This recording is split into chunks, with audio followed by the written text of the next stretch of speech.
With recent updates, Google Stacks are completely useless to build. Is it true? That's exactly what we're going to discuss today. My name is Chris Palmer, and in this video, Google Drive Stacks, this will be an update. So I have three things here that I want to touch on that can help you understand what I'm talking about a little bit better. So first and foremost, if you've been through my training, I say time and time again that stacks are for buffering. What do I mean by this? So let's cover point one, then we'll go to two, then we'll go to three. So point number one is stacks are for buffering. So stacks are made up of multiple different things. So part of the stack is your docs, your slides, your presentations, all of that stuff, right? And then attached to that are other properties, generally Web 2.0s, bloggers, WordPress sites, G sites, Amazon sites, right? This all makes up one stack, all right? So number one is stacks are used for buffering. If you've been in my training, I said that time and time again, that the stack by itself is nothing. Because at the end of the day, before they made this change, these particular properties, the slides, the docs, and all of those elements only had a small, tiny fragment of power, like minuscule amounts, right? So the idea and the point of it was everything stacked together, hence the name stack, is where you would get your benefit from. So the purpose of this is to buffer, which is my point number one. They're still useful for buffering out links. You can still build out these elements, right, with a new Google account. And stick with me, I have a tip for you.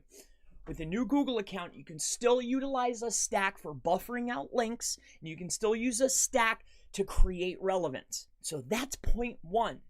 Two, and I talked about this just a little bit. Two is stacks are nothing without the stack, like I just walked you through. You have your main properties that are inside of the Drive folder. You have your AWS. You have your Google site. All of these elements together, plus you have to throw links at it, is what makes up the stack. That's why it's powerful, right? You're able to buffer links. I've said that so many times.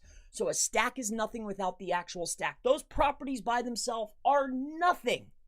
And three, we're still seeing elements inside of search engines. We're still seeing docs ranking. We're still seeing folders ranking. But the problem with this those are old accounts. So the tip that I want to leave you with that can certainly help you with your G stacks today is if you want to still utilize the little bit of power that the doc has, that the sheet has, that all of those elements have, then you need to buy aged Gmail accounts that still have an aged Drive folder attached to them.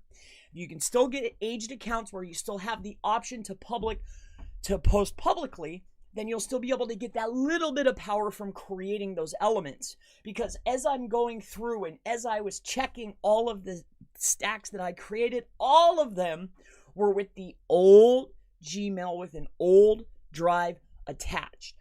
So one, stacks at the end of the day, are they useful? They're not as powerful as they once were. However, you can still utilize them for buffering. Plus, the stack is nothing without the stack. So if you can get all of those elements together and you can stack them all up, you can use that as a buffer to your website. I mean, you can literally tear these properties out. And three, the tip is if you still want to utilize and get benefit, then buy an old aged Gmail with an old Drive account within it, and you'll still be able to implement Drive stacks the old way. So my name is Chris Palmer. If you have any further questions related to Drive stacks, Google SEO, SEO in general, anything at all, always feel free to go ahead and ask in the comments below. And I most certainly look forward to seeing you in the next Google SEO Drive Stacks video. Have a wonderful day.